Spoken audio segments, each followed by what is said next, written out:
And we live again. Please welcome Robert Hoffmann. And how's it going? Everything's okay? I'm going pretty good. Yeah, I'm really looking forward. As we talked before, one of the few remote conferences I do. I do a lot of like in-person stuff currently, but yeah, really happy to be here.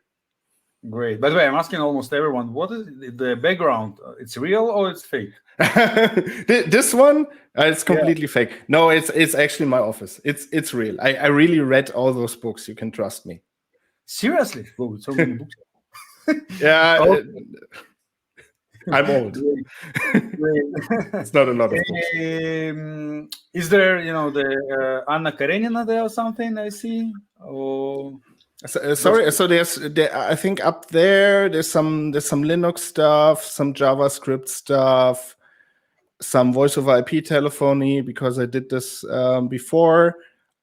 This is actually, here you can see I'm a nerd. I think that's a role-playing book actually. So pen and paper role-playing book. Wow. Yeah. Okay. Sounds interesting. Last time when I hold it, the technical book, the language book, it was called Fusion 4.5. Oh, wow, yeah. That was really a long time ago. Okay, so welcome, and you're gonna talk about how to stop being the Kubernetes YAML engineer, right, and become actually the software engineer with CDK, right? Do I spell it right? CDK8s. CDK8s, yeah, like everything with the 8 CDK8s, yeah. Great. Okay, so good luck. I'm gonna add this one, and I'm removing myself. Good luck. Cool. Yeah. Hi, everyone. So, as I was already introduced, I'm Robert. I'm a solutions architect at AWS, and today we're talking a little bit about infrastructure as code, specifically about YAML. So I like infrastructure as code. I think most of us do, because you can get reproducible results. You can check it in like code. You can repeat your deployments. But there's a little secret I have to tell you, and that's I totally hate YAML. And for infrastructure as code, we're doing a lot of YAML. So that's a problem for me. We all know what YAML stands for, but I believe it actually stands for yelling at my laptop. At least that's how I feel about it. So there's, a lot of little things about YAML that you have to watch out for. Sometimes the code completion in your IDE isn't the best for whatever you're writing, for example, Kubernetes manifest. And sometimes it really drives me crazy, and I'm yelling at my laptop. At least that's my story. Now, there's a different way to go about it, and that's the CDK for Kubernetes.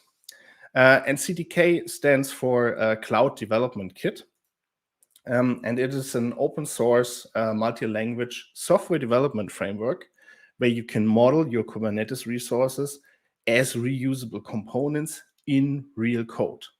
And with real code, I mean that instead of writing that great YAML that I don't like, you can actually use any of those programming languages that we have here on the bottom. So you can write in Python, in plain JavaScript, in TypeScript, in Java, and even in Go.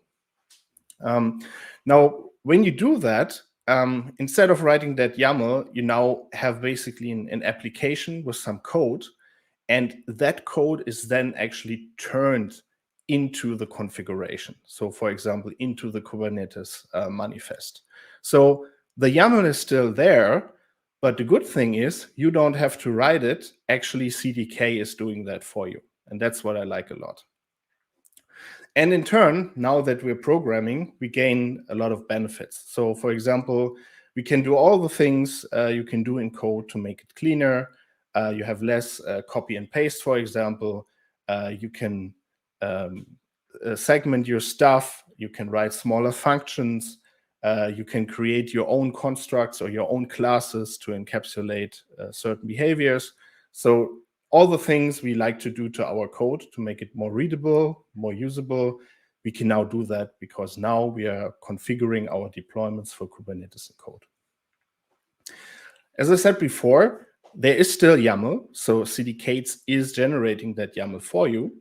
And that's a good thing, because you can still apply all the tools that you already have that work with typical Kubernetes manifests. So you can lint those things. You can do CI/CD with that. You can basically use them anywhere where you would normally use your YAML. So that is not going away. You just have a helper that actually helps you to write those YAML manifests. Now, today we're talking specifically about CDK8s, but there actually is a family of cloud development kits that you can make use of, and all of them are open source. So the initial one was the AWS CDK, and as the name implies, that's specifically for the cloud development kit when you're using CDK. When you're using AWS to deploy your resources. So that has a lot of pre-made classes and helper functions to deploy stuff on the AWS cloud. Then there's CDK8s, which is dedicated to generating manifests for Kubernetes. And finally, there's CDK8s, which is for Terraform. So there you're writing code to generate Terraform manifests.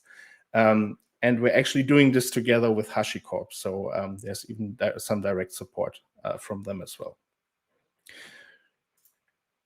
Now, to get back into the groove of writing some YAML, let's build a small application on Kubernetes. Let's first do it with YAML, and then let's see how it looks like when we're doing this with CDK8s. So here's some YAML. We are building a very simple application here. We're building an echo server. And as you probably know, the first thing, or one of the things you need to deploy something on Kubernetes is you're writing a manifest for your deployment. And that stuff needs some labels. You need to define the container, the image, and even some port where your little web server, your echo server is run. Now, we haven't exposed this to the world yet, so we need to do some additional steps there. And one of them is we need to define a service object, and that service object is basically saying, well, I'm creating an IP address, and whenever you are going to this IP address, I will forward your request to one of the containers of that deployment. And here we already see some repetition. We need probably the same ports, we need similar labels and so on. But we're still not done yet. We might also need to define an ingress object. And that ingress object is then pointing to the service object, which is pointing to the deployment, where you're saying, okay, this service, I actually want to expose that to the world outside my cluster, maybe publicly, to actually be used. Now let's dive a little bit deeper into all the repetition we already have in those YAML files. So as you can see here, there are some overlapping labels and selectors, so you must be sure that you're writing them the same way. You have some repeated ports, obviously, even more repeated numbers. And there's even things like naming. And naming is hard, right? So you actually need to think of a name for those services. The name must be unique, so you don't have an overlap and so on. And in total, we've written 45 lines of YAML, which feels like quite a lot already for this very simple use case. So what we're seeing here with YAML, and I think we all know this, it's a static configuration language. You don't have things like conditionals, variables, or loops. Some people might like it that way, but it's also limiting you in some ways to reduce repetition. You need to do a lot of copy-paste. That's what we saw as well. And it can be hard to customize and share. That's why we have loads of templating frameworks that actually help us with making that YAML easier to customize. Also, as we've seen, it's not just about YAML, it's also about the data, the stuff you put in that YAML. So those manifests, defining them correctly, using the same labels, same names, same ports, so that actually stuff works together. That also creates some high cognitive load. And you probably want to automate this in some way because it's it might be very similar for each deployment you're doing. So now let's talk about how CDK8s can help you there. So the idea of CDK8s is that instead of authoring those Kubernetes manifests by hand or with some templating framework that still targets the YAML, instead we want to make this simpler, and we're doing this by using a general purpose programming language to define our Kubernetes objects. And once we're in the programming world, we're applying standard software engineering practices to make the code and the configuration even more readable. What are the benefits that we are gaining now that we're using programming languages? Well, of course, they're dynamic, so you can implement different control flows. You can have loops. You can do iterations. A lot of things that other other configuration languages have even learned in the past few years. But with programming languages, they have already been built in. And you might be very familiar with a specific programming language, and now you might use that programming language to define your Kubernetes configuration. We can also do all the things to make our code cleaner. We can apply principles like do not repeat yourself. And this can be hard if you're doing something like pure YAML. We also gain additional benefits from the ecosystem of the programming language we have chosen. So typically, any programming language has a standard package manager, and now a way to actually version and distribute your deployment configurations or even reusable templates. Now you could use your package manager to actually do that, because now you have code for that specific deployment.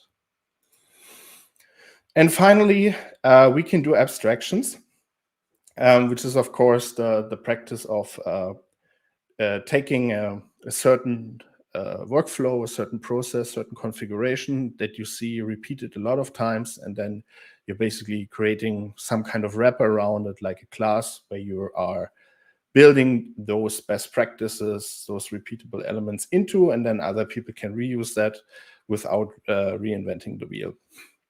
And we're talking a little bit more about how these abstractions help that are already built into CDK8s.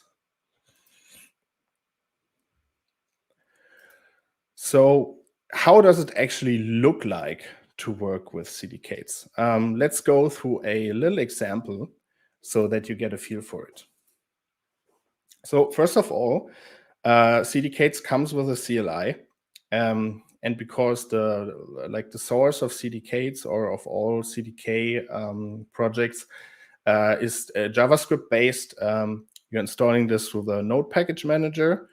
There you have the CDK8 CLI, and you install that globally. Of course, there's also a website where you can read up on that. And once you have that CLI, you can initialize your first project. And thankfully, the CLI helps you with scaffolding that. So there's a handy command called CDK8s init. And after init, you can choose your favorite programming language, and it creates a scaffold. It scaffolds a project for you with all the basics to get you started immediately with creating your own Kubernetes objects. So in this example, I think we're doing TypeScript, because I'm kind of a TypeScript guy. Please don't judge me on this. And this is what you would get as a scaffolded TypeScript project. It's kind of the files you get there automatically. Now, the next step would be to click the right button. And this is actually to import the Kubernetes definitions that you need. This is what this means exactly is that there's an import command. And in that import command, you're specifying the Kubernetes version you need. Because as you know, there's a new Kubernetes version coming out, I think, every hour. Just joking. think it's every 30 minutes probably. And as the version increases, there are more like stable API objects in Kubernetes that you can use.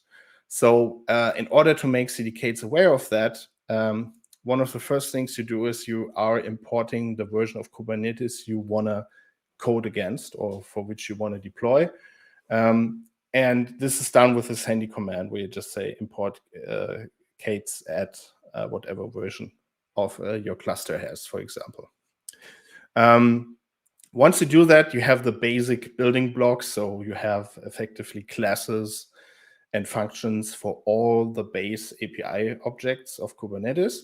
And a neat trick you can do is that if you have custom resources and you have the custom resource definitions of those resources in your cluster, you can actually hand the YAML of that definition to CDK8s, and it will also create classes for those custom resources. So as an example here, let's say we are running Jenkins for our CI/CD, and this comes with a number of custom resources. So it comes with an operator we can install in our cluster, and then we give this YAML to CDK8s, and now we have a bunch of Jenkins objects that we can use to deploy our Jenkins in Kubernetes. Now we're effectively set up, and it's time to actually code. And coding means we're using charts and constructs. So what does that mean exactly? Let's have a look here. We're basically taking our trusty code editor, so you can take whatever you want, and then we're starting to write code. Again, this is TypeScript. So sorry if you don't like TypeScript. There are other languages. And as we're starting to write, we can immediately see what's the difference between YAML, right? So now we're in a real programming language, and to define this deployment we saw at the beginning, now we're actually instantiating a class, and it's called kube deployment. So that's the equivalent of the deployment YAML we saw at the very beginning. And the cool thing here now is that as we're trying to fill out all the details that we had before in the YAML for the spec, now we actually get really good code hints on that. So we see what properties we can actually define, how they are called, and our IDE helps us to complete that code. Also, we get inline documentation, which is really helpful as well. So for the selector, we can read exactly what it does, and ideally we don't have to jump to the external documentation on the web. We can read this right into our IDE. So let's write this echo server in CDK8s and see how it works exactly. So first of all, we can already make use of some dry principles. So the port number we repeated a lot of times before, we can now pull out as a variable. So we define the port as one of the variables. Also the labels that we had before that we were repeating a lot, we can now pull this out as well as a little object. Okay, labels, the key is app and the value is echo. And then we're defining the actual deployment.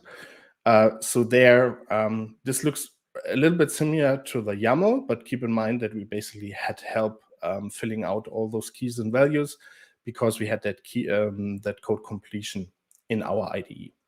So now you can see how we are reusing those pulled out variables. So we are reusing the labels, we can reuse the port, and it already looks a little bit more clearer on what's actually going on. Now, similarly to the YAML, of course, we also have to create the service. And for the service, again, we can see we are reusing a lot of the variables we have defined before. So we don't have so much risk of basically having a copy-paste error where we're using the wrong value. We are repeating those variables that we have defined. And finally, we also define the ingress one. And again, we are repeating some of these values that we have pulled out. So that were the values we initially defined. Then we reuse them in different places. And then we also see some of the magic, the help that Kubernetes CDK8s already brings us here. Because here, for the name of the service, you actually don't see a real name, a hard-coded name, but you can actually see a property is linked here. So there's a service.name. So this object, when we instantiated it, obviously it got a property called name. And CDK8s by default is auto-generating names for us. So we don't even have to think about, is that a unique name? Have we repeated it before? Naming is hard. So instead, we can just reference the service here with its name property and don't have to think about that specific name. Once we did that, we are basically done with modeling our infrastructure or our deployment in Kubernetes. And now we actually need to tell the CLI to create the actual manifests out of that. And this is done with the CDK8s synth command. So it synthesizes the Kubernetes manifest, which is just a fancy way of saying, out of the code we wrote, it generates it renders those Kubernetes manifests. And those manifests then are again plain YAML, so you don't see like any relationship to the tooling you used before. You can put this into any kind of process, any kind of checking CLI or software you already have. At this point, it's just a plain YAML file. And you don't really have to treat it any other way. The magic has been done before, where you didn't write the YAML, but CDK8s wrote it for you. And from there on, you can effectively just take that YAML and do a kubectl apply. So that would be the absolutely easiest way to do it. Maybe you have another thing where you're using a CI/CD process or some GitOps setup. And then for the GitOps process, you would simply commit that YAML that has been created to your Git repository. And then, of course, your GitOps tool would pick it up and deploy it in the cluster. So these kinds of workflows still all work exactly the same as before. Now, as mentioned before, now that we are actually dealing with a real programming language, we have some benefits here. So let's say we have built our super cool Echo server, and we are absolutely sure that everyone in our company actually needs this Echo server. So we want to make this like a reusable pattern that everyone in our company can use and deploy. So what we could do is we're actually publishing a package. So could be an NPM package in the case of TypeScript, could be a PyPy package for Python, whatever works for you. And you actually publish that.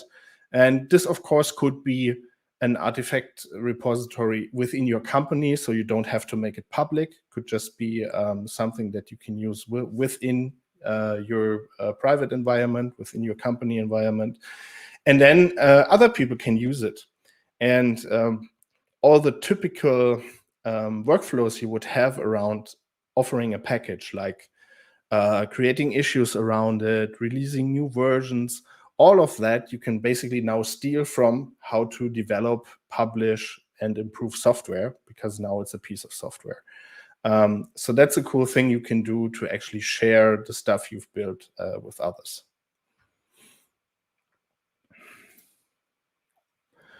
And I think this is how it could look like. So this is just artificial examples where you could think, okay, I'm publishing this as my team constructs, and then someone else could actually import this in their environment and actually have something like an Echo server deployment. So you took all that stuff, you created your own constructs, how we called them. So a construct is simply a class that contains the infrastructure.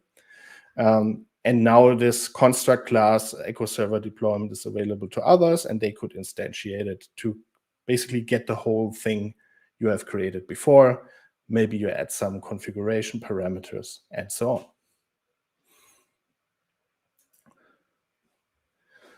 Now, so far, you might have looked at that and said, well, Robert, that's really cool. I like programming, but it still looks a lot like the YAML. You pulled out some variables, you made it a little bit cleaner, we can package it, we can release it. That's all cool, but there's still a lot of details I have to know, because it's kind of a more or less one-to-one representation of the YAML. So can we do any better here?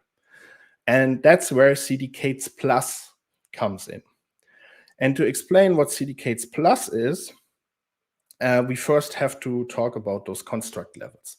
So as I said, constructs are those classes that basically represent infrastructure or represent Kubernetes objects in code. And we're actually thinking about levels of constructs here.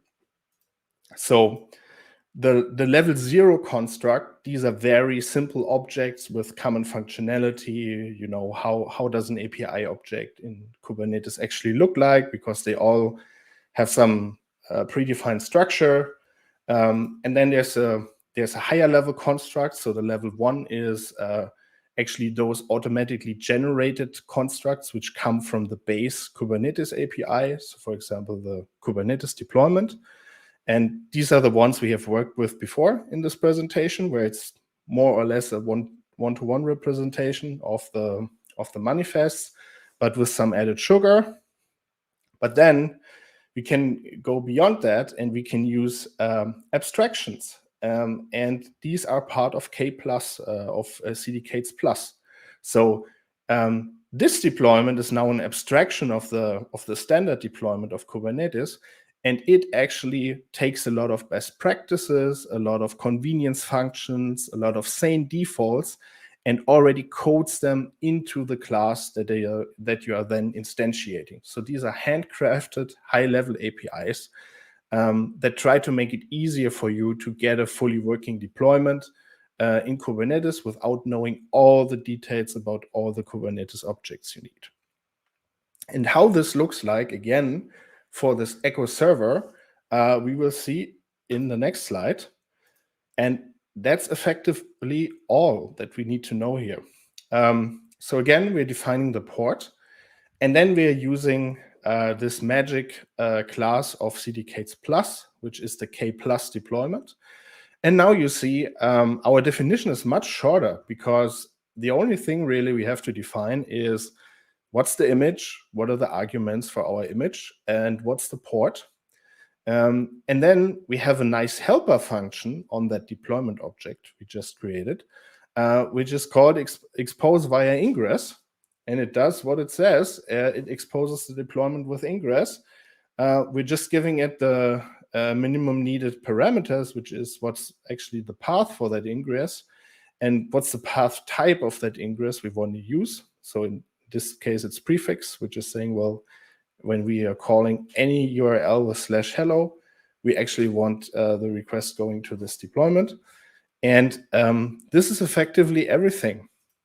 So we've just written 13 lines of code for the whole deployment. I think before it was like around 50. So we went down to 1/3 of the amount of code we have to write to now define this very simple deployment. And I think this is more in line with ideally what you would like to expect for something so simple as deploy a container and make it available to the rest of the world. Now, when we are going further with that thought, you can see here that we are really able to declare our intent here, right? Before we had those huge Kubernetes manifests, and you kind of had to link together the names of things to understand what's happening. But now here we have more talkative actions, functions, methods that can tell us what we're actually trying to achieve. So it really says expose via ingress. I want to expose that deployment via ingress. So this is one of the things we can do with code, right? That's the idea of clean code as well. We're actually not writing this for machines, but we're actually writing it for humans so that they can understand it.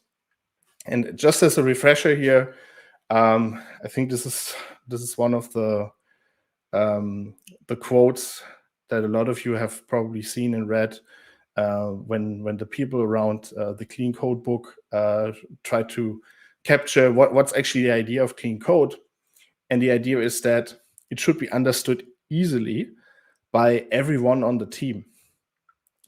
So the idea of writing code is not to make it super smart or super fast oftentimes, but it's also about being readable and understandable, because then it's easy to share it with the team and to onboard new people.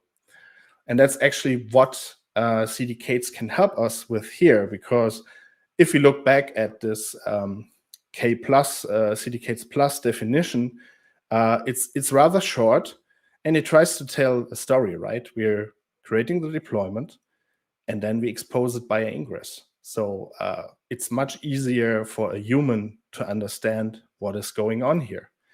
Now, what's actually happening in the background is the stuff that we see on the right. So we are just writing this code, but it is effectively compiled by CDK8s into the Kubernetes deployment, where we need the port, where we need a label, and the label must match with a label we put on the ports. And then we need to define the ingress, and the ingress is also somehow linked with a port, and the ingress has to be linked with the service correctly, right? And the service also kind of uses the same port if you want to make it simple. And the service also needs to know the same label because it's about the ports. And all of this spaghetti is happening behind the scenes where you are just describing the story of, hey, I want to create a deployment and expose it by ingress. And I think that's a powerful capability of CDK8s Plus, but essentially of all the CDK tooling and other frameworks that do it the same way by trying to define infrastructure with real code instead of some configuration language. So I like this a lot. Now to sum up, basically my pitch why I think you should try to code your infrastructure, or you should try it out. So if you are familiar with a programming language, good chances are one of those languages is supported with CDK8s. Now that you're using a programming language, you get great IDE and tool support, because it's just code. So your IDE knows how to deal with that. You get powerful abstractions with CDK8s Plus, as we've just seen. Or you can even create your own abstractions, create your own packages, and basically use this, for example, for platform engineering, where you are writing constructs that encapsulate how things should be deployed, configured, secured in your company, and then you're sharing those constructs with the private package manager in your company. And finally, of course, we can apply software engineering best practices, so we can apply things like clean code now that we have this programming language. Are there any reasons not to code? Well, if you ask me, there are none, but obviously there are some. So if you want to keep your existing tools, if you're really familiar with your pipeline of how you author Kubernetes manifests, how you use your templating framework that you probably have to create those templates, then probably you don't want to switch, or maybe you just want to try it out for a small project. Now, if you don't like coding, that's definitely a valid reason, right? Because code is imperative. You have this flow control, so you can mess things up, and abstractions are great until they break. That's just, part of the bargain of using a programming language that makes things easier. When they break and you really have to go into the guts, of course, that can be a pain. But that's kind of the part of dealing with programming languages in general. And if you're the author of a Helm chart, so CDK8s can help you with generating YAML files, but it's not so helpful with producing a complete Helm chart, because it uses this running code to generate the YAML, and it hasn't these like built-in let's say templating mechanisms that Helm has, simply because it assumes that you're using the programming languages, the variables, and so on to expand your template. So it's not a perfect match for that. Nevertheless, even if things like coding are not for you, the benefit is, as we've seen, you still get the YAML in the end. So you don't just have to trust CDK8s to do a good job. In the end, you can basically see the compiled version of your code and really look at a standard YAML template where you probably have a lot of know-how already. You can really reason about if CDK8s did the right thing for you. So yeah, I think it makes a really easy transition where you're not just running some code that in the end is also deploying it. You really, as a step in the middle, get this YAML file that you can look up and figure out if everything has been configured correctly. And I like looking at YAML, but not writing it. So for me, this is a perfect match to how I work. Now, if I could persuade you to try out CDK8s, I want to leave you with some resources here on how to use it. So of course, there's the project website, cdk8s.io. There you also find documents and a getting started guide. And then there's a cool website called constructs.dev. And this is a repository of constructs that have been published by the open source community. So if you're using CDK8s and you're thinking, oh, it would be really cool to have some construct that already does a few things for me, maybe somebody has already built that and has released it to constructs.dev. So there you can search for those constructs, for those public libraries that other people have built. And the Construct Hub does not only work for CDK8s, it also includes the other CDK tools that I have mentioned. So you can also find constructs for AWS CDK there, and also for CDK-TF. There's also a quite big community around the whole CDK ecosystem. So first of all, just FYI, the CDK8s is a CNCF sandbox project. For all things CDK, there's a Slack that you can find under cdk.dev.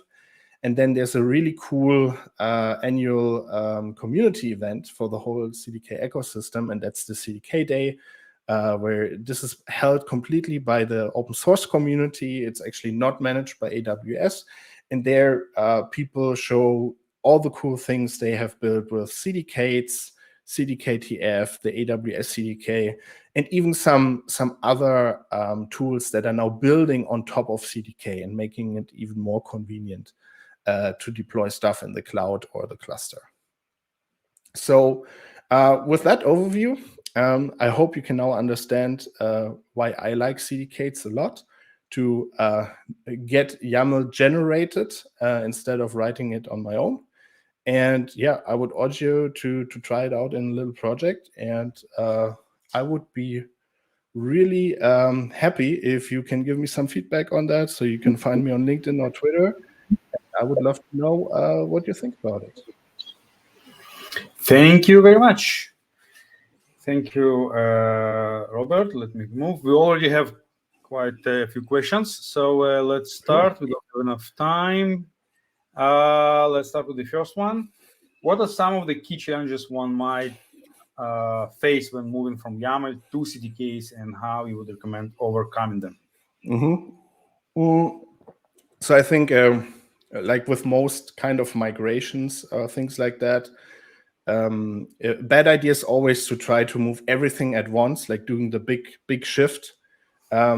So I think that's a danger. That's a challenge where you choose to make a very large move. Instead, what I would recommend is try it out with a little new application where you're saying, okay, I need to deploy some new web service, just a single thing, and I need to write a new Kubernetes manifest for that. So specifically for that, use CDK8s and deploy that and leave the rest be, and then maybe later figure out if you want to move more and more into the CDK8s ecosystem. There are even import functions, so you can leave YAML as it is and import it into CDK8s. But as I said, I would take really small steps. So that's, I think, one of the main things. And the other, as I mentioned, is, of course, now you're programming. That has pros and cons. You have great abstractions. It looks easier. It looks smaller. It's more understandable. And then suddenly you get an error because there's some whatever little bug in it, and then you hate yourself. And that's programming, like everywhere. So I guess it's a challenge for teams that are not accustomed to writing code for running the infrastructure. That can be a new experience, and that's why it helps to try it out in a really little project. About the programming, by the way, there's another question that's very common in the. Mm-hmm. Oh yeah, yes. The upgrades. Versions, upgrades. Yes, yeah. This is a very good question. So I think the short answer is CDK8s cannot fix how Kubernetes does their upgrade lifecycle and how they remove things. It can only work with what you provided. So as I showed, you basically define, hey, at the beginning, CDK8s, that's the API version I'm working against. Please pull that up. And then it imports all the objects of that API version. Now, if something is suddenly missing because you're upgrading to a new version and it's not there anymore because it was beta before, unfortunately, it cannot really help you with that because it's just the nature of Kubernetes. So ideally, the advice I can give here is probably the same as you would take for any other tooling, which is read the release notes very carefully, and ideally just try to work with stable objects, because those, of course, will work on any version, and then they will also work on CDKs. Okay. And here's another question. Do you find CDKs more useful for larger configurations than those in the presentation from your experience? At what configuration size do you recommend using the CDKs over YAML? Yeah, I think personally, CDKs and other tools that use programming for configuration, I think they excel exactly at larger configurations, because that's the whole idea. We can say, okay, there are some repeated elements. I can basically encapsulate them in one class.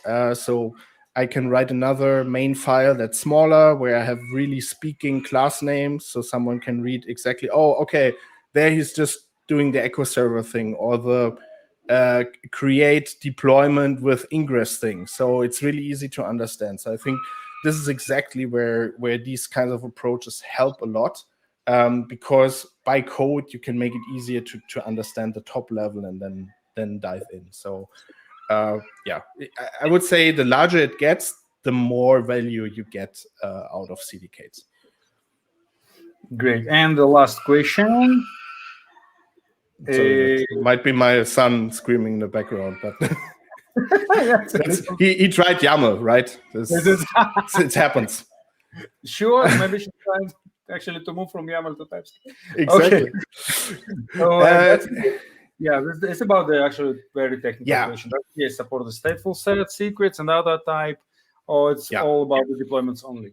Yeah, that's basically when I showed this import statement. Basically, it supports the complete API surface of standard Kubernetes. So everything is there, not just the deployments, also the stateful sets, the secret, anything you can think of. Also the beta and alpha things. So basically, there's an automatic mapping of all the Kubernetes definitions in objects, which is easy, right? Because basically Kubernetes provides that as a typing already, and then there's just a code generator that makes code out of it. And then, as I showed, you can even import your own custom resources as well if you have something built in your company, or the the Jenkins, your service mesh, whatever, you can import those as well. So yeah, you won't find any blockers regarding API support from my point of view. I see. Okay, thank you very much. We are out of time. It was great. I really enjoyed. I think you have to run to save someone from YAMLs. Yeah, exactly. Thank you, and have a great day. Yeah, you too. Thanks for having me. See you soon. Bye. Bye-bye.